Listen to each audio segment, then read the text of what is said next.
8 ವರ್ಷಕ್ಕೆ ಕಾಲಿಡ್ತಿದ್ದಂಗೆ ಲೈಸೆನ್ಸ್ ಮಾಡಿಸ್ಕೋಬೇಕು ಅಂತ ಪ್ರಯತ್ನ ಪಡ್ತಾರೆ. ಮತ್ತೆ ಹೈಸ್ಕೂಲಲ್ಲಿ ಇರುವಾಗಲೇ ಗಾಡಿ ಓಡಿಸೋದನ್ನು ಕಲ್ತ್ಬಿಟ್ಟಿರ್ತಾರೆ. ಅವ್ರಿಗೆ ಯಾವ ಟ್ರೈನಿಂಗ್ನ ಅವಶ್ಯಕತೆನೂ ಇರಲ್ಲ. ಒಳ್ಳೆ ಸೈಕಲ್ ಬ್ಯಾಲೆನ್ಸ್ ಇರುತ್ತೆ. ಅಷ್ಟೊತ್ತಿಗಾಗಲೇ ಒಂದು 4 ಸತಿ ಬಿದ್ದು ಎದ್ದು ಏನೇನೋ ಮಾಡಿಕೊಂಡು 18 ವರ್ಷಕ್ಕೆ ಕಾಲಿಟ್ಟಿರ್ತಾರೆ. ಲೈಸೆನ್ಸ್ ತಗೊಳ್ಳೋವಂಥ ಟೈಮ್ ಬರುತ್ತೆ. ನಮ್ಮ RTO ಆಫೀಸ್ 1939ರಲ್ಲೇ ಬ್ರಿಟಿಷರ್ ಕಾಲದಲ್ಲೇ ಪ್ರಾರಂಭ ಆಯಿತು. ಬ್ರಿಟಿಷರು ಅವರ ವಾಹನಗಳ ನಿರ್ವಹಣೆಗಾಗಿ, ಅಧಿಕಾರಿಗಳ ವಾಹನಗಳನ್ನು ನೋಡ್ಕೊಳ್ಳೋದ್ರ ಸಲುವಾಗಿ ಒಂದು ವೆಹಿಕಲ್ ಡಿಪಾರ್ಟ್ಮೆಂಟನ್ನು 1939ರಲ್ಲೇ ಪ್ರಾರಂಭ ಮಾಡಿದ್ರು. 1950ರಲ್ಲಿ ಸಂವಿಧಾನ ಸಮರ್ಪಣೆ ಆದ ನಂತರ ಒಂದೊಂದೇ ಇಲಾಖೆಗಳಿಗೆ ಒಂದೊಂದು ಕಾನೂನುಗಳು ರೂಪಿತವಾಗ್ತಾ ಹೋದವು. ಅದರಂತೆ ನಮ್ಮ RTOಗೆ ಸೆಂಟ್ರಲ್ ಮೋಟಾರ್ ವೆಹಿಕಲ್ ಆ್ಯಕ್ಟ್ ಅಂತ ಹೇಳ್ತಾರೆ, ಸೆಂಟ್ರಲ್ ಮೋಟಾರ್ ವೆಹಿಕಲ್ ರೂಲ್ಸ್ ಅಂತಾರೆ. ಇದು 1988 1989ರಲ್ಲಿ ಅನುಕ್ರಮವಾಗಿ ಜಾರಿಗೆ ಬಂತು. ಸೆಂಟ್ರಲ್ ಮೋಟಾರ್ ವೆಹಿಕಲ್ ಆ್ಯಕ್ಟ್ ಅಂತಂದ್ರೆ ಫ್ಯಾಕ್ಟ್ ಅನ್ನ ಹೇಳುತ್ತೆ. ಏನು ಹಾಗಂದ್ರೆ ಏನು, ಮೋಟಾರ್ ವೆಹಿಕಲ್ ಅಂದ್ರೆ ಏನು, ಲೈಸೆನ್ಸ್ ಅಂದ್ರೆ ಏನು ಅನ್ನೋದ್ರ ಬಗ್ಗೆ ಹೇಳ್ತಾರೆ. ರಿಜಿಸ್ಟ್ರೇಷನ್ ಅಂದ್ರೆ ಏನು, ಮಲ್ಟಿ ಆಕ್ಸಲ್ ವೆಹಿಕಲ್ ಅಂದ್ರೆ ಏನು, ಇದರ ಬಗ್ಗೆ ಹೇಳುತ್ತೆ. ಇನ್ನು rules, central motor vehicle rules ಅದನ್ನ ಹೇಗೆ ಇಂಪ್ಲಿಮೆಂಟ್ ಮಾಡಬೇಕು ಅಂತ ಹೇಳುತ್ತೆ. ಹೀಗೆ ಪ್ರತಿಯೊಂದು ಇಲಾಖೆನಲ್ಲೂ ಒಂದೊಂದು ಆ್ಯಕ್ಟ್ ರೂಲ್ಸ್ ಇರುತ್ತೆ. ಅದಕ್ಕೆ ಹೇಗೆ central motor vehicle act, central motor vehicle rules ಇರುತ್ತೆ, ಹಾಗೆ ಆಯಾ ರಾಜ್ಯಗಳಿಗೆ ಅನುಕೂಲ ಆಗೋರಿಗೆ ಅವರು ಕೂಡ ಒಂದು ಕಾನೂನನ್ನು ಮಾಡ್ಕೊಳ್ಳೋದಕ್ಕೆ ಅವಕಾಶ ಕೊಟ್ಟಿರ್ತಾರೆ. ಇಲ್ಲಿ ಕರ್ನಾಟಕ ಮೋಟಾರ್ ವೆಹಿಕಲ್ ರೂಲ್ಸ್ ಅಂತ ಇದೆ. 1989ರಲ್ಲಿ ಅದು ಆಯಿತು. ಮೊನ್ನೆಗೆ 2019ರಲ್ಲಿ ಆಮೂಲಾಗ್ರ ತಿದ್ದುಪಡಿಯನ್ನು ತಂದು ಇದಕ್ಕೆ ಕಾನೂನನ್ನು ಪುನಃ ರೂಪಿಸಿದ್ದಾರೆ. ಈ ಸೆಂಟ್ರಲ್ ಮೋಟಾರ್ ವೆಹಿಕಲ್ ಆ್ಯಕ್ಟ್ ಅಡಿನಲ್ಲಿ RTO ಕೆಲಸ ಮಾಡುತ್ತೆ. ಈ RTO ಅದರ ಬಹಳ ಮುಖ್ಯವಾದ ಕೆಲಸ ಏನಪ್ಪಾ ಅಂತಂದ್ರೆ ವೆಹಿಕಲ್ಗಳನ್ನ ರಿಜಿಸ್ಟರ್ ಮಾಡುವಂಥದ್ದು. ಆ ವೆಹಿಕಲ್ ರಿಜಿಸ್ಟರ್ ಆದಂಥ ವೆಹಿಕಲ್ಗಳನ್ನ ಓಡಿಸ್ಲಿಕ್ಕೆ ಡ್ರೈವಿಂಗ್ ಲೈಸೆನ್ಸ್ ಅನ್ನ ಕೊಡುವಂಥದ್ದು. ರಿಜಿಸ್ಟರ್ ಆದಂಥ ವೆಹಿಕಲ್ಗಳನ್ನ ನೀವು ಓಡಿಸುವಾಗ ನೀವು ತಪ್ಪುಗಳನ್ನು ಮಾಡಿದ್ರೆ, ಆ ಒಂದು ನಿಯಮಗಳನ್ನು ಉಲ್ಲಂಘನೆ ಮಾಡಿದ್ರೆ ಅದಕ್ಕಾಗಿ ಒಂದು ಎನ್ಫೋರ್ಸ್ಮೆಂಟ್ ಸೆಲ್ ಇದೆ, ಅಂದರೆ ಚೆಕಿಂಗ್ ಮಾಡುವಂಥ ಟೀಮ್ ಇದೆ. ಅದು ಅಫೆನ್ಸಸ್ಗೆ ಪೆನಾಲ್ಟಿನ ಹಾಕುತ್ತೆ. ಅಷ್ಟು ಮಾತ್ರ ಅಲ್ಲ, ಈ ವೆಹಿಕಲ್ ರಿಜಿಸ್ಟ್ರೇಷನ್ ಇಂದ ರಾಜಸ್ವ ಆದಾಯವನ್ನು ಸರ್ಕಾರಕ್ಕೆ ತಂದುಕೊಡುತ್ತೆ. ಈ ಕರ್ನಾಟಕ ರಾಜ್ಯ ಸರ್ಕಾರಕ್ಕೆ ಇದು ಅಬಕಾರಿ ಇಲಾಖೆ, ಕಮರ್ಷಿಯಲ್ ಟ್ಯಾಕ್ಸ್, ಈ ಕಮರ್ಷಿಯಲ್ ಟ್ಯಾಕ್ಸ್ ಡಿಪಾರ್ಟ್ಮೆಂಟ್, ರೆವಿನ್ಯೂ ಡಿಪಾರ್ಟ್ಮೆಂಟ್ಗಳು ಒಂದು ಆದಾಯವನ್ನು ತರುವಂಥ ಇಲಾಖೆಗಳು. ಅದರ ಜೊತೆಗೆ 4ನೇ ಸ್ಥಾನದಲ್ಲಿ ನಮ್ಮ RTO ಇದೆ. RTO ರಿಜಿಸ್ಟ್ರೇಷನ್ಸ್ ಮುಖಾಂತರ ವರ್ಷಕ್ಕೆ ಒಟ್ಟು 25,000 ಕೋಟಿಗೂ ಮಿಗಿಲಾಗಿ ತೆರಿಗೆಯನ್ನು ಸಂಗ್ರಹಿಸಿಕೊಡುತ್ತೆ. ಇದು ಒಂದು ಉತ್ಪಾದಕ ಇಲಾಖೆ RTO. ಇಲ್ಲಿ ವೆಹಿಕಲ್ಗಳನ್ನ ರಿಜಿಸ್ಟರ್ ಮಾಡಬೇಕು ಅಂತ ಹೇಳಿದೆ. ವೆಹಿಕಲ್ಗಳನ್ನ ರಿಜಿಸ್ಟರ್ ಮಾಡಿದ್ರೆ ನೀವು ಹೇಗೆ ಹುಟ್ಟಿದ ಮೇಲೆ ಒಂದು 11-15 ದಿವಸ ಆದಮೇಲೆ ಒಂದು ನಾಮಕರಣ ಮಾಡ್ತಾರೆ. ಆ ನಾಮಕರಣ ಮಾಡಿ ನಿಮ್ಗೆ ಇಟ್ಟಂಥ ಹೆಸರನ್ನ ಇಡೀ ಜೀವಮಾನ ಪೂರ್ತಿ ಕರೀತಾರೆ ಅಲ್ಲ, ಹಾಗೆ ಒಂದು ವೆಹಿಕಲ್ನ ರಿಜಿಸ್ಟರ್ ಮಾಡಿದ್ರೆ ಅದಕ್ಕೊಂದು ಹೆಸರು ಕೊಡಬೇಕು. ಆ ಹೆಸರು ಕೊಡೋದ್ರ ಬದಲಾಗಿ ಅದಕ್ಕೆ ಒಂದು ರಿಜಿಸ್ಟ್ರೇಷನ್ ನಂಬರನ್ನು ಕೊಡ್ತಾರೆ. KA ಅಂತ ಶುರು ಆಗುತ್ತೆ. ಹಾಗೆ ನಮ್ಮ ಮಂಡ್ಯದಲ್ಲಿ ಬಂದರೆ KA11, ಮೈಸೂರು ಬಂದರೆ KA09, ಮೈಸೂರಲ್ಲಿ ಇನ್ನೊಂದು KA55, ಹುಣಸೂರಿನಲ್ಲಿ KA54, ಈ 45, ನಾಗಮಂಗಲ 54, ಈ ರೀತಿಯಲ್ಲಿ ರಿಜಿಸ್ಟ್ರೇಷನ್ ನಂಬರ್ಗಳಿರ್ತವೆ. ನಾನು ಈಗಾಗಲೇ ಹೇಳಿದೆ, MGN ಎಕ್ಸ್ಪ್ರೆಸ್ ವೇ ಅಂತ ಒಂದು ಯೂಟ್ಯೂಬ್ ಚಾನಲ್ ಇದೆ. ಅದನ್ನು ನೋಡಿ ನೀವು ಸಬ್ಸ್ಕ್ರೈಬ್ ಆಗಿ. ಅದರಲ್ಲಿ ನಿಮಗೆ RTO ಸಂಬಂಧಿತ ಎಲ್ಲ ಸೇವೆಗಳ ವಿವರ ಸಿಗುತ್ತೆ. ವೆಹಿಕಲ್ಗಳನ್ನ ಯಾವ ರೀತಿ ರಿಜಿಸ್ಟರ್ ಮಾಡ್ತಾರೆ, ಆ ವೆಹಿಕಲ್ಗಳ ನಂಬರ್ಗಳನ್ನು, ಆ ಸೀರೀಸ್ಗಳನ್ನ ಯಾವ ರೀತಿ ಕೊಡ್ತಾರೆ, MNPZ ಸೀರೀಸನ್ನು ಯಾವುದು ಕೊಡ್ತಾರೆ, F ಸೀರೀಸನ್ನು ಯಾವುದು ಕೊಡ್ತಾರೆ, ಅದಕ್ಕಾಗಿ ಒಂದು ಪಾಠ ಇದೆ. ಆ ಸೀರೀಸ್ಗಳನ್ನ ಯಾಕೆ ಕೊಡ್ತಾರೆ ಅಂತ. ಬಹಳ ಮುಖ್ಯವಾಗಿ how to apply for learner licence ಅಂತ ಒಂದು ಚಾಪ್ಟರನ್ನು ಮೊನ್ನೆ ಅಷ್ಟೇ ಮಾಡಿದ್ದೇನೆ. ದಯಮಾಡಿ ಅದನ್ನು ನೀವು ನೋಡಿ. ಯಾತಕ್ಕೆ ಅದನ್ನು ನೋಡಿ ಅಂತ ಹೇಳ್ತಾ ಇದ್ದೀನಿ ಅಂತಂದರೆ, ನೀವು ಸೈಬರ್ ಸೆಂಟರ್ಗಳಿಗೆ ಹೋಗೋದು ಬೇಡ, ಯಾವುದೇ ಡ್ರೈವಿಂಗ್ ಸ್ಕೂಲ್ಗಳಿಗೆ ಹೋಗಿ ಏಜೆಂಟ್ಗಳಿಗೆ ಕೈ ಮುಗಿಯೋದು ಬೇಡ. ನಿಮಗೆ ಹೆಚ್ಚು ಕಡಿಮೆ ನಿಮಗೆ ಮೊಬೈಲ್ ಆಪ್ರೇಷನ್ ಚೆನ್ನಾಗಿ ಗೊತ್ತೇ ಇದೆ. ನಿಮಗೆ ಕಂಪ್ಯೂಟರು ಬಳಕೆ ಅನಿವಾರ್ಯ. ಹಿಂದೆಲ್ಲ ನಮ್ಮ ಕಾಲದಲ್ಲಿ ಓದದೇ ಇರೋರನ್ನ ಅನಕ್ಷರಸ್ಥರು ಅಂತ ಕರಿತಾ ಇದ್ರು. ಆದರೆ ನಿಮ್ಮ ಒಂದು ಜನರೇಷನ್ನಲ್ಲಿ ಯಾರಿಗೆ ಕಂಪ್ಯೂಟರ್ ಬಳಕೆ ಬರೋದಿಲ್ಲ ಅವರನ್ನ ಅನಕ್ಷರಸ್ಥರು ಅಂತ ಕರೀತಾರೆ, ಹೌದಲ್ಲ? ಹಾಗೆ ಕಂಪ್ಯೂಟರ್ ಬಳಕೆ ಯಾರು ತಿಳಿದಿದೆ ಅವರು ಈ ಒಂದು ಸಾರಥಿ ತಂತ್ರಾಂಶವನ್ನು ಬಳಸಿಕೊಂಡು, ಅದರಲ್ಲಿ ಸಾರಥಿ ತಂತ್ರಾಂಶ ಇರೋದು, ಸಾರಥಿ ಸಾಫ್ಟ್ವೇರ್ ಇರೋದು ಡ್ರೈವಿಂಗ್ ಲೈಸೆನ್ಸ್ ಮಾಡ್ಕೊಳ್ಳೋದಕ್ಕೆ. ವಾಹನ್ ಸಾಫ್ಟ್ವೇರ್ ಇರೋದು ವೆಹಿಕಲ್ಗಳನ್ನ ರಿಜಿಸ್ಟರ್ ಮಾಡ್ಕೊಳ್ಳೋಕ್ಕೆ, ಟ್ರಾನ್ಸ್ಫರ್ ಮಾಡ್ಕೊಳ್ಳೋದಕ್ಕೆ, ಅದ್ರ ಮೇಲೆ ಲೋನ್ ತಗೊಳ್ಳೋದಕ್ಕೆ. ಇದಕ್ಕೆ ವಾಹನ್ ಸಾಫ್ಟ್ವೇರ್ ಇದೆ. ಈ ಸಾರಥಿ ಸಾಫ್ಟ್ವೇರ್ನಲ್ಲಿ ನೀವು ಹೇಗೆ ಎಂಟರ್ ಆಗಬೇಕು, ಆಧಾರ್ ಅಥೆಂಟಿಕೇಶನ್ ಅಂದರೆ ಏನು, ವಿತೌಟ್ ಆಧಾರ್ ಅಥೆಂಟಿಕೇಶನ್ ಅಂದರೆ ಏನು, ಆಧಾರ್ ಅಥೆಂಟಿಕೇಶನ್ ಮುಖಾಂತರ ನೀವು ಎಲ್ಲೆಲ್ಲಿಗೆ ಅಪ್ಲೈನ ಮಾಡಿದ್ರೆ ಏನು ಅನುಕೂಲ ಆಗುತ್ತೆ, ಆಧಾರ್ ಅಥೆಂಟಿಕೇಶನ್ ಇಲ್ಲದೇ ಅಪ್ಲೈ ಮಾಡಿದ್ರೆ ಏನು ತೊಂದರೆ ಆಗುತ್ತೆ, ಅವುಗಳಲ್ಲಿ 41 ಸ್ಟೆಪ್ಪಲ್ಲಿ ನಿಮಗೆ ಅದನ್ನು ಕೊಟ್ಟಿದ್ದೀನಿ. ನೀವು ಅದನ್ನು ನೋಡಿದ್ರೆ ಮುಂದಿನ ವಾರದಲ್ಲಿ ಡ್ರೈವಿಂಗ್ ಲೈಸೆನ್ಸ್ ಹಾಕೋದ್ರ ಬಗ್ಗೆ ಒಂದು ಪಾಠ ಬರುತ್ತೆ. ಅದರ ಮುಂದಿನ ವಾರದಲ್ಲಿ ಡ್ರೈವಿಂಗ್ ಲೈಸೆನ್ಸ್ನ ರಿನ್ಯೂವಲ್ ಮಾಡ್ಕೊಳ್ಳೋದ್ರ ಬಗ್ಗೆ ಬರುತ್ತೆ. ಯಾಕೆ ಇದನ್ನು ಹೇಳ್ತಾ ಇದ್ದೀನಿ ಅಂದರೆ, ನೀವು ಅದನ್ನು ಕಲ್ತ್ಕೊಂಡ್ರೆ, ಕಂಪ್ಯೂಟ್ರಲ್ಲಿ ಅಪ್ಲಿಕೇಶನ್ ಹಾಕೋದನ್ನು ಕಲ್ತ್ಕೊಂಡ್ರೆ ನಿಮ್ಮ ಅವಲಂಬನೆ ಕಮ್ಮಿ ಆಗುತ್ತೆ. ಅದಕ್ಕೆ ಹೋಗಿ ಸೈಬರ್ ಸೆಂಟರ್ಗಳಿಗೆ ಹೋಗಿ ಅಪ್ಲಿಕೇಶನ್ ಹಾಕುವಂಥದ್ದು ಅದೆಲ್ಲ ನಿಮಗೆ ಕಡಿಮೆ ಆಗುತ್ತೆ. ನೀವೇ ಕಲ್ತ್ಕೊಂಡ್ರೆ ನೀವು ಲರ್ನಿಂಗ್ ಲೈಸೆನ್ಸನ್ನು ತಗೊಳ್ಳೋದ್ರ ಜೊತೆಗೆ ನಿಮ್ಮ ಮನೆಯಲ್ಲಿ ಇರ್ತಕ್ಕಂಥ ಬೇರೆ ಸದಸ್ಯರಿಗೂ ಕೂಡ ನೀವು ಮಾಡಿಕೊಡ್ಬೋದು. ನಿಮ್ಮ ನೆರೆಹೊರೆಯ ಜನರಿಗೂ ಕೂಡ ನೀವು ಲೈಸೆನ್ಸನ್ನು ಮಾಡಿಕೊಡ್ಬೋದು. ನಿಮ್ಮ ಊರಿನಲ್ಲೇ ಬೇಕಾದ್ರೆ ಒಂದು ಫರ್ಮ್ನ ಸೆಟಪ್ ಮಾಡಿಕೊಂಡು ಅಲ್ಲಿ ಒಂದು ಕಂಪ್ಯೂಟರ್, ಲ್ಯಾಪ್ಟಾಪ್ಗಳು ಇವನ್ನೆಲ್ಲ ಇಟ್ಕೊಂಡು ಅದ್ರ ಮುಖಾಂತರ ಲರ್ನರ್ ಲೈಸೆನ್ಸನ್ನು ಹಾಕೊಳ್ತಕ್ಕಂಥ ಒಂದು ವ್ಯವಸ್ಥೆಯನ್ನು ಮಾಡ್ಕೊಳ್ಬೋದು. ಅದರ ಮುಖಾಂತರ ನೀವು ಸ್ವಾವಲಂಬನೆಯನ್ನು ಸಾಧಿಸ್ಬೋದು. ಮಕ್ಕಳೇ, 18 ವರ್ಷ ಆಗಿರಲೇಬೇಕು ಡ್ರೈವಿಂಗ್ ಲೈಸೆನ್ಸ್ ತಗೊಳ್ಳೋದಕ್ಕೆ. 18 ವರ್ಷ ಆಗದ ಹೊರತು ನಿಮಗೆ ಡ್ರೈವಿಂಗ್ ಲೈಸೆನ್ಸನ್ನು ಕೊಡಲ್ಲ. ಈ central motor vehicle act section 8 ನಿಮಗೆ ಏಜ್ ರಿಸ್ಟ್ರಿಕ್ಷನ್ ಬಗ್ಗೆ ಹೇಳಿದ್ದಾರೆ. 18 ವರ್ಷಗಳಾಗಿರಬೇಕು ಅಂತ. ಅಲ್ಲಿ ಅಡ್ರೆಸ್ ಪ್ರೂಫ್ ಏನು ಕೊಡಬೇಕು ಅನ್ನೋದ್ರ ಬಗ್ಗೆ ಹೇಳ್ತಾರೆ. ವ್ಯಕ್ತಿಯು ತಾನು ಸಾಮಾನ್ಯವಾಗಿ ವಾಸಿಸುವ ಸ್ಥಳ ಅಥವಾ ತನ್ನ ವ್ಯವಹಾರದ ಸ್ಥಳ ಅಂತ ಹೇಳ್ತಾರೆ. ಅಂದರೆ ನೀವು ಎಲ್ಲಿ ವಾಸ ಮಾಡ್ತಾ ಇರ್ತೀರೋ ಆ ವ್ಯಾಪ್ತಿಯಲ್ಲಿ ಬರ್ತಕ್ಕಂಥ RTO ಆಫೀಸ್ಗೆ ಹೋಗಿ ನೀವು ಡ್ರೈವಿಂಗ್ ಲೈಸೆನ್ಸನ್ನು ತಗೋಬೋದು.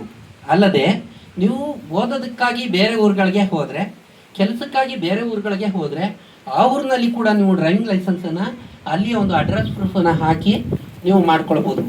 ನಮ್ಮ ಡ್ರೈವಿಂಗ್ ಲೈಸೆನ್ಸ್ ಮೇಲೆ Indian union motor driving licence ಅಂತ ಇರುತ್ತೆ. It's valid throughout India. ಇಡೀ ಇಂಡಿಯಾದಲ್ಲಿ ಅದು ವ್ಯಾಲಿಡ್ ಆಗುತ್ತೆ. ನಿಮ್ಮ ಡ್ರೈವಿಂಗ್ ಲೈಸೆನ್ಸ್ ಏನಿದೆ ಅದು ನಿಮ್ಮ ಅಡ್ರೆಸ್ ಪ್ರೂಫ್ ಆಗುತ್ತೆ, ನಿಮ್ಮ ಸಿಗ್ನೇಚರ್ ಪ್ರೂಫ್ ಆಗುತ್ತೆ, ನಿಮ್ಮ ಏಜ್ ಪ್ರೂಫ್ ಆಗುತ್ತೆ, ನಿಮ್ಮ ಐಡೆಂಟಿಟಿ ಪ್ರೂಫ್ ಆಗುತ್ತೆ. ಎಲ್ಲವೂ ಇರ್ತಕ್ಕಂಥ ಏಕೈಕ ದಾಖಲೆ ಅಂದರೆ ಡ್ರೈವಿಂಗ್ ಲೈಸೆನ್ಸ್. ಒಂದು ಆಧಾರ್ ಕಾರ್ಡ್ ತೊಗೊಂಡೋದ್ರೆ ನಿಮ್ಮ ಡೀಟೇಲ್ಸ್ ಅಷ್ಟೇ ಬರುತ್ತೆ, ಹೌದಲ್ಲ? ಡ್ರೈವಿಂಗ್ ಲೈಸೆನ್ಸ್ ನೀವು ಅದನ್ನು ಒಂದು ಅಡ್ರೆಸ್ ಪ್ರೂಫ್ ಆಗಿ ಕೂಡ ಬಳಸ್ಕೋಬೋದು. ನಿಮ್ಮ ಸಿಗ್ನೇಚರ್ ಯಾವ ಥರ ಇರುತ್ತೆ ಅನ್ನೋದು ಅದರಲ್ಲಿ ಇರುತ್ತೆ. ನಿಮ್ಮ ಏಜ್, ಡೇಟ್ ಆಫ್ ಬರ್ತ್ ಅದರೊಳಗಡೆ ಇರುತ್ತೆ. ಹಾಗೆ ನಿಮ್ಮ ಮುಖಚಹರೆ ಯಾವ ಥರ ಇದೆ ಅನ್ನೋದು ಕೂಡ ಅದರಲ್ಲಿ ಇರುತ್ತೆ. ಅದನ್ನು ನೀವು ಎಲ್ಲಿ ಬೇಕಾದರೂ ತೊಗೊಂಡೋಗಿ ಒಂದು ಅಡ್ರೆಸ್ ಪ್ರೂಫ್ ಆಗಿ ಅದನ್ನು ಬಳಸ್ಬೋದು. ಬಹಳ ಮುಖ್ಯವಾಗಿ ಈ ಒಂದು RTO ರಿಲೇಟೆಡ್ ಸರ್ವೀಸಸಲ್ಲಿ ಚೆಕಿಂಗ್ ಮಾಡ್ತಾ ಇರ್ತಾರೆ, ನೀವು ನೋಡಿರ್ತೀರ. ಚೆಕಿಂಗ್ ಮಾಡುವಾಗ ನಮ್ಮ ರಾಜ್ಯ ಸರ್ಕಾರ 2 ಭಾಗವನ್ನಾಗಿ ಮಾಡಿಕೊಂಡಿದೆ. ಒಂದು ಪೊಲೀಸ್ ಇಲಾಖೆಯ ಸಹಯೋಗದೊಂದಿಗೆ ಸಂಚಾರ ನಿಯಮಗಳ ಉಲ್ಲಂಘನೆ ಮಾಡಿದರೆ ಅವರು ಎನ್ಫೋರ್ಸ್ಮೆಂಟ್ ಮಾಡಿ ಅದಕ್ಕೆ ದಂಡವನ್ನು ವಿಧಿಸ್ತಾರೆ. ತದನಂತರ ನಮ್ಮ RTOದಲ್ಲಿ ವಾಹನಗಳಲ್ಲಿ ಒಂದು ರಹದಾರಿ ನಿಯಮಗಳು ಅಂತ ಇರುತ್ತೆ, ಪರ್ಮಿಟ್ ಅಂತ ಕೊಟ್ಟಿರ್ತಾರೆ. ವಾಹನಗಳಲ್ಲಿ ಜನರನ್ನು ಸಾಗಿಸುವಂಥ ಬಸ್ಗಳು, ಮ್ಯಾಕ್ಸಿ ಕ್ಯಾಬ್ಗಳು, ಸರಕನ್ನು ಸಾಗಿಸುವಂಥ ಲಾರಿ, ಮಿನಿ ಟ್ರಕ್ಗಳು, ಇಂಥವಕ್ಕೆಲ್ಲ ಪರ್ಮಿಟನ್ನು ಕೊಡ್ತಾರೆ. ನಾವು ಹೇಗೆ ಗಾಡಿ ಓಡಿಸೋದಕ್ಕೆ ನಮಗೆ ಲೈಸೆನ್ಸ್ ಕೊಡ್ತಾರೋ ಹಾಗೆ ಒಂದು ವೆಹಿಕಲ್ ಜನರನ್ನ ವಾಣಿಜ್ಯ ಉದ್ದೇಶಕ್ಕಾಗಿ, ಬಾಡಿಗೆ ಉದ್ದೇಶಕ್ಕಾಗಿ ಕರ್ಕೊಂಡು ಹೋಗ್ಬೇಕಾದ್ರೆ ಅದಕ್ಕೆ ಒಂದು ಪರ್ಮಿಟ್ ಅಂತ ಇರಬೇಕು. ಹಾಗೆ ಗೂಡ್ಸನ್ನು ತಗೊಂಡೋಗೋದಕ್ಕೂ ಕೂಡ ಪರ್ಮಿಟ್ ಇರಬೇಕು. ನೀವು ನಿಮ್ಮ ಮೊಬೈಲ್ನಲ್ಲಿ ನೆಕ್ಸ್ಟ್ ಜೆನ್ ಆ್ಯಪ್ ಅಂತ ಇದೆ, ಅದನ್ನು ಡೌನ್ಲೋಡ್ ಮಾಡ್ಕೊಳ್ಳಿ. ಅದರ ಮುಖಾಂತರ ಒಂದು ಹೋಗ್ತಾ ಇರ್ತಕ್ಕಂಥ ವೆಹಿಕಲ್ನ ಒಂದು ಡೀಟೇಲ್ಸನ್ನು ಹೇಗೆ ತಿಳ್ಕೊಬೋದು ಅನ್ನೋದ್ರ ಬಗ್ಗೆ ಕೂಡ ಅದರೊಳಗೆ ನಾನು MGN ಎಕ್ಸ್ಪ್ರೆಸ್ ವೇನಲ್ಲಿ ಒಂದು ಪಾಠ ಮಾಡಿದ್ದೀನಿ. ಕೇವಲ 3 ನಿಮಿಷ ಇದೆ ಅದು. ಮತ್ತು ನಮ್ಮ RTO ಇಲಾಖೆ ಬೆಳೆದು ಬಂದಂಥ ರೀತಿ, ಅದು ಏನೆಲ್ಲ ಕೆಲಸಗಳನ್ನು ಮಾಡುತ್ತೆ ಅನ್ನೋದ್ರ ಬಗ್ಗೆ ಅದರೊಳಗೆ ಒಂದು ಪಾಠ ಇದೆ. ಬಹಳ ಮುಖ್ಯವಾಗಿ ಮುಂದೆ ಒಂದು ಸುದೀರ್ಘವಾದಂಥ 18 ನಿಮಿಷಗಳ ಒಂದು ಪಾಠ ಬರುತ್ತೆ ಕೆಲವೇ ತಿಂಗಳಲ್ಲಿ. ಅದು ಇನ್ಶೂರೆನ್ಸ್ ಬಗ್ಗೆ. ಒಂದು ವೆಹಿಕಲ್ಗೆ ಇನ್ಶೂರೆನ್ಸು ಎಷ್ಟು ಅಗತ್ಯ, ಯಾತಕ್ಕೆ ಬೇಕೇ ಬೇಕು, ಥರ್ಡ್ ಪಾರ್ಟಿ ಇನ್ಶೂರೆನ್ಸ್ ಅಂದರೆ ಏನು, ಕಾಂಪ್ರಹೆನ್ಸಿವ್ ಇನ್ಶೂರೆನ್ಸ್ ಅಂದರೆ ಏನು ಅನ್ನೋದ್ರ ಬಗ್ಗೆ ಅದರಲ್ಲಿ ಡೀಟೇಲ್ ಆಗಿ ಪಾಠ ಸಿಗುತ್ತೆ. ಮಕ್ಕಳೇ, ನೀವು ಇತ್ತೀಚೆಗಷ್ಟೇ ಈಗ 1 ವಾರ 10 ದಿವಸದಲ್ಲಿ ನೋಡಿದಿರ, ಒಂದು ಹುಡುಗಿ ಪಾಪ ಅವಳು ಗೊತ್ತಿಲ್ದೇನೋ ಅವಳು ಮನಸ್ಫೂರ್ತಿಯಾಗಿ ಹಾಡು ಹೇಳೋದು. ಅದೆಷ್ಟು ಮಟ್ಟಿಗೆ ಲಕ್ಷಾಂತರ ವ್ಯೂಗಳನ್ನು ಕಾಣ್ತು ಅಲ್ವಾ. ಆ ಹುಡುಗಿದೇನು ತಪ್ಪಿಲ್ಲ ಪಾಪ, ಅವಳು ಮನ ಬಿಚ್ಚಿ ಹೇಳಲ್ಲ, ಅವಳಿಗೆ ನನಗೆ ಈ ಥರ ಹೇಳ್ತಾ ಇದ್ದೀನಿ ಅಂತ ಅವಳಿಗೆ ಗೊತ್ತಿಲ್ಲ, ಆದರೆ ಅದನ್ನು ಹೇಳಿದ್ರು, ಅದನ್ನು ಲಕ್ಷಾಂತರ ಜನ ನೋಡಿದ್ರು. ಆದರೆ ನೀವು ಹುಡುಗರು ಅಂಥದನ್ನು ಸ್ಕ್ರೋಲ್ ಮಾಡ್ತೀರಾ, ಆದರೆ ನಿಮ್ಮ ಜೀವನಕ್ಕೆ ಅನುಕೂಲ ಆಗುವಂಥ ಈ ಥರದ ಯೂಟ್ಯೂಬ್ ಕಂಟೆಂಟ್ಗಳನ್ನು ಕೂಡ ತಾವು ನೋಡಬೇಕು. ಇದರಲ್ಲಿ ಇರ್ತಕ್ಕಂಥ ವಿಷಯಗಳು ನಿಮ್ಮ ಸ್ಪರ್ಧಾತ್ಮಕ ಪರೀಕ್ಷೆಗೂ ಕೂಡ ಮುಂದೆ ತುಂಬ ಅನುಕೂಲ ಆಗುತ್ತೆ. ಆದ್ದರಿಂದ MGN ಎಕ್ಸ್ಪ್ರೆಸ್ ವೇ ಯೂಟ್ಯೂಬ್ ಚಾನಲನ್ನು ನೋಡಿ. ನಾನು ಈ ಕಾರ್ಯಕ್ರಮ ಶುರು ಆಗೋಕ್ಕೆ ಮೊದಲೇ ರಮೇಶ್ ಅವರು ಹೇಳಿದೆ, ಮಕ್ಕಳಿಗೆಲ್ಲ ಊಟ ಕೊಡಿಸ್ಬಿಡಿ, ಇದು ಎಲ್ಲ ಹಸಿವಾಗೋ ಟೈಮು, ಅವ್ರನ್ನ ಕೂರಿಸ್ಕೊಳ್ಳೋದು ಕಷ್ಟ ಆಗುತ್ತೆ ಅಂತ. ಆದರೆ ನಿಮ್ಮನ್ನು ಇಷ್ಟೊತ್ತು ನೋಡಿದಾಗ ಹಾಗೆ ಅನ್ನಿಸ್ಲಿಲ್ಲ. ನಿಮ್ಮ ಒಂದು ಏಕಾಗ್ರತೆ, ಕೇಳುವ ರೀತಿ ನನಗೆ ತುಂಬ ಇಷ್ಟ ಆಯಿತು. ಬೆಳಗ್ಗೆಯಿಂದ ಇಲ್ಲಿ ಎಲ್ಲ ಶ್ರಮದಾನ ಮಾಡಿ ಮೈಯೆಲ್ಲ ದಣದಿದೆ. ಸಾಕಷ್ಟು ಈ ಪರಿಸರ ಸಂಬಂಧಿ ವಿಚಾರಗಳನ್ನು ತಿಳ್ಕೊಂಡಿದ್ದೀರಿ. ಈ ಒಂದು ಪರಿಸರ ಈ ಒಂದು ಕ್ರಿಯಾ ಯೋಜನೆ ಏನಿದೆ ಅದ್ರ ಬಗ್ಗೆ ಕೂಡ ನಾನು ಮಾಹಿತಿಗಳನ್ನು ಪಡ್ಕೊಂಡೆ. ನಿಮ್ಮ ಈ ಒಂದು ಸಂಸ್ಥೆಯ ಮುಖಾಂತರ ಮುಂದೆ ಏನಾದರೂ ನನ್ನನ್ನು ಕರೆಸಿದ್ದೇ ಆದರೆ ಈ ಥರ ಯುವಕರಿಗೆ ಒಂದು ಆನ್ಲೈನ್ ಡೆಮೋ ಮಾಡಿ ತೋರಿಸ್ತೀವಿ ನಾವು. ಯಾವುದಾದ್ರು ಒಂದು ಹುಡುಗರು ಅಡ್ರೆಸ್ ಪ್ರೂಫ್ ಆಗಿ ಒಂದು ಆಧಾರ್ ಕಾರ್ಡನ್ನು ಮತ್ತು ಒಂದು ಅವ್ರ SSLC ಮಾರ್ಕ್ಸ್ ಕಾರ್ಡನ್ನು, ಒಂದು ಫೋಟೋನ ತರಲಿ. ಅವರಲ್ಲಿ UPI ಪೇಮೆಂಟ್ ಮಾಡುವಂಥ ಒಂದು ವ್ಯವಸ್ಥೆ ಇಟ್ಕೊಂಡಿರಬೇಕು. ಒಂದು 240 ರೂಪಾಯಿ ಫೀಸ್ ಪೇ ಮಾಡಬೇಕಾದ ಸ್ಪಾಟಲ್ಲಿ ಒಂದು ಇಬ್ಬರಿಗೆ ಅದನ್ನು ನಾವು ಪ್ರಾಯೋಗಿಕವಾಗಿ ಮಾಡಿ ತೋರಿಸ್ತೀವಿ. ಆವಾಗ ಆ ಮಕ್ಕಳು ಅವರೇ ಅದನ್ನು ಮಾಡ್ತಾರೆ. ಈಗ ನಿಮಗೆ ನಾನು ಅದನ್ನು ಯೂಟ್ಯೂಬ್ನಲ್ಲಿ ಹೇಗೆ ನೋಡಬೇಕು ಅಂತ ಹೇಳಿದ್ದೀನಿ. 41 ಸ್ಟೆಪ್ ಇದೆ. ನೀವು ನನ್ನ ನಂಬರನ್ನು ರಮೇಶ್ ಅವ್ರ ಹತ್ರ ತಗೊಳ್ಳಿ. ಅದರೊಳಗೆ ತಗೊಂಡು ಯಾರು ನಿಮ್ಮ ಒಂದು ಲರ್ನರ್ ಲೈಸೆನ್ಸನ್ನು ಆ ಆ್ಯಪನ್ನು ಬಳಸಿ ಮಾಡಿ ತೋರಿಸ್ತಿರೋ ಅವರು ನನ್ನನ್ನು ಕಾಂಟ್ಯಾಕ್ಟ್ ಮಾಡಿ. ಅವ್ರಿಗೆ ನಾನು ವಿಶೇಷವಾದಂಥ ಒಂದು ಬಹುಮಾನವನ್ನು ಕೊಡ್ತೀನಿ. ಓಕೆನಾ? ಮತ್ತು ಮುಂದಕ್ಕೂ ಕೂಡ ಅದರಲ್ಲಿ RTO ರಿಲೇಟೆಡ್ ಸರ್ವಿಸಸ್ಗಳು ಬರ್ತವೆ. ಅಷ್ಟು ಮಾತ್ರ ಅಲ್ಲ, ರೋಡ್ ಸೇಫ್ಟಿಗೆ ಸಂಬಂಧಪಟ್ಟಂಥ ಎಲ್ಲ ವಿಚಾರಗಳನ್ನು ಕೊಟ್ಟಿದ್ದೀವಿ. ನಾನು ರಿಟೈರ್ ಆದಮೇಲೆ ಈ ವಾಹನವನ್ನು ಬಳಸದೇ ಇರತಕ್ಕಂಥ 18 ವರ್ಷದ ಒಳಗಿನ ಮಕ್ಕಳಿಗೆ, ಶಾಲಾ ಮಕ್ಕಳಿಗೆ ಅವರ ಒಂದು ಸಂಚಾರ ಮತ್ತು ಸುರಕ್ಷತೆ ಕುರಿತಾದ ಒಂದು ಪುಸ್ತಕವನ್ನು ಬರೆದಿದ್ದೇನೆ. ಅದನ್ನು ನಿಮಗೆಲ್ಲ ಕೊಡ್ತೇನೆ. ನೀವು ಓದಿ. ನಿಮ್ಮ ಮನೇಲಿ ಇರ್ತಕ್ಕಂಥ ಸಣ್ಣ ಮಕ್ಕಳು ಯಾರಾದರೂ ಸ್ಕೂಲ್ಗೆ ಹೋಗ್ತಾ ಇರೋರು ಇದ್ದರೆ ಅವ್ರಿಗೆ ಓದಲಿಕ್ಕೆ ಕೊಡಿ. ರಸ್ತೆಯಲ್ಲಿ ಸಂಚಾರ ಮಾಡುವಾಗ ನಾವು ನಡ್ಕೊಂಡು ಹೋಗ್ತೀವಿ, ಬೈಸಿಕಲನ್ನು ಬಳಸ್ಕೊಂಡು ಹೋಗ್ತೀವಿ.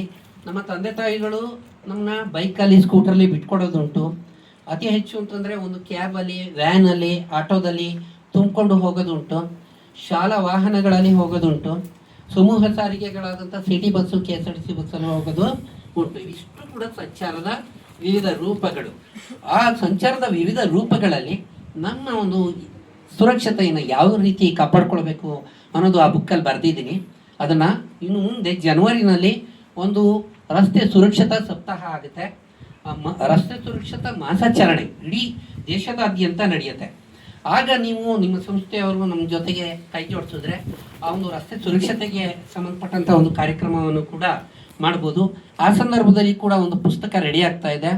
ಆ ಪುಸ್ತಕದಲ್ಲಿ ರಸ್ತೆ ಸುರಕ್ಷತೆ ಕುರಿತಾಗಿ ನಿಮ್ಮ ಒಂದು ವಾಹನ ಚಾಲಕರಾಗಿ ನಿಮ್ಮ ಜವಾಬ್ದಾರಿಗಳೇನು, ವಾಹನ ಚಾಲಕರಾಗಿ ನೀವು ಪೊಲೀಸು ಇಲಾಖೆಗೆ ಅವರ ಪ್ರವರ್ತನಾ ಕಾರ್ಯದಲ್ಲಿ ಯಾವ ರೀತಿ ಸಹಕಾರ ಕೊಡಬೇಕು.